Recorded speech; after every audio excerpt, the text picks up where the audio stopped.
যে অবস্থা বর্তমানে সৃষ্টি হয়েছে, ঘরে বসে থাকার মতন অবস্থায় নাই।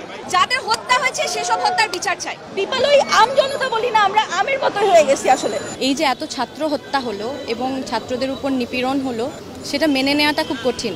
পূর্ব দিগন্তে সূর্য উঠেছে, রক্ত লাল রক্ত লাল রক্ত লাল, জোয়ার এসেছে জনসমুদ্রে, রক্ত লাল রক্ত লাল রক্ত লাল। আমরা সকল মানুষের পক্ষে এবং আমাদের দেশে যে অবস্থা বর্তমানে সৃষ্টি হয়েছে, তাতে আমরা আসলে ঘরে বসে থাকার মতন অবস্থায় নাই। আমরা শান্তি চাই, আমরা রক্ত দেখতে চাই না। গোলাগুলি, হত্যা, রক্ত এগুলো দেখতে চাই না। এগুলোর বাইরে আমরা থাকতে চাই, আমরা শান্তি চাই। আমি আজকে সাধারণ মানুষ এবং সবাই সাধারণ মানুষ। যারা গ্রেফতার হয়েছে আমরা তাদের মুক্তি চাই, মিথ্যা মামলা যারা গ্রেফতার হয়েছে এবং যাদের হত্যা হয়েছে সেসব হত্যার বিচার চাই। এটা কথা বলার এখনই আসলে প্রপার সময়। আমরা একটা গণতান্ত্রিক দেশ, গণতন্ত্র আমাদের অধিকার, for the people, by the people, of the people. পিপলের এখানে কোনো পাওয়ার নাই। পিপল ওই আম জনতা বলি না, আমরা আমের মতো হয়ে গেছি আসলে।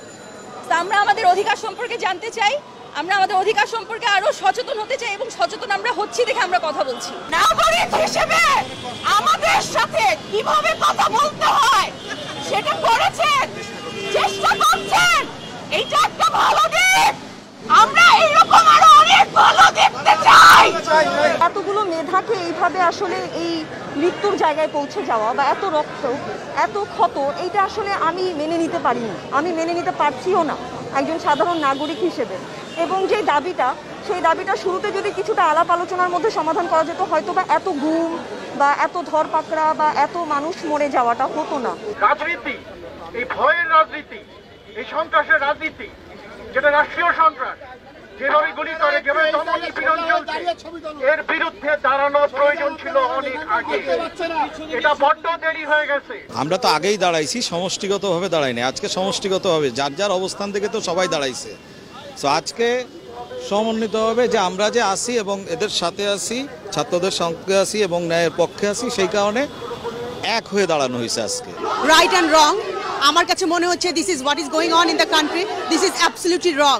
সো রঙের এগেনস্টে দাঁড়িয়েছি, যাতে আমরা ন্যায্য বিচার পাই। ছোট ছোট বাচ্চারা, স্কুল কলেজের স্টুডেন্টরা, ইউনিভার্সিটি স্টুডেন্টরা যেভাবে আমাদের জন্য, দেশের জন্য একটা পার্টিকুলার রিজনের জন্য, অধিকার আদায়ের জন্য তারা দাঁড়িয়েছিল, বাট সে অধিকার তো পায়নি, তাদের জীবন দিতে হয়েছে। তো তাদের এগেনস্টে, তাদের ন্যায়, তাদের জীবনের জন্য কি আমরা বিচার চাইতে পারি না? সেটার জন্যই দাঁড়ানো। আমরা আজকে এখানে এসেছি কারণ আমার মনে হয় যে কোনো যৌক্তিক, বিবেকবান, মননশীল মানুষেরই এই যে এত ছাত্র হত্যা হলো এবং ছাত্রদের উপর নিপীড়ন হলো,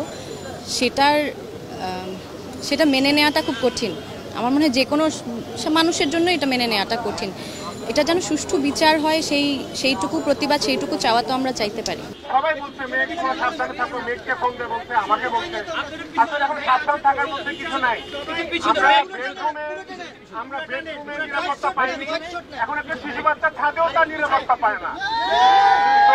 এখন একটা সময়, যে সময়টা আমাদের সবাইকে দাঁড়াতে হবে নিজেদের জীবনের জন্য, আমাদের সন্তানদের জীবনে বাঁচানোর জন্য, তাদের একটা সুন্দর ভবিষ্যৎ দেওয়ার জন্য। এখানে আমরা মনে করি না কোনো কমিউনিটি দাঁড়িয়ে আছে, এখানে এমন সব মানুষরা দাঁড়িয়ে আছে যারা শিল্প, সাহিত্য এবং সংস্কৃতিকে বুকে লালন করে এবং তাদের একটাই প্রশ্ন, নিরস্ত্র মানুষকে কেন অস্ত্রের মুখে প্রতিহত করার চেষ্টা করা হয়েছে এবং অস্ত্রের মুখে প্রতিহত করা হয়েছে, অসংখ্য লাশ কেন বাংলাদেশে, স্বাধীন বাংলাদেশে বুকে পড়বে।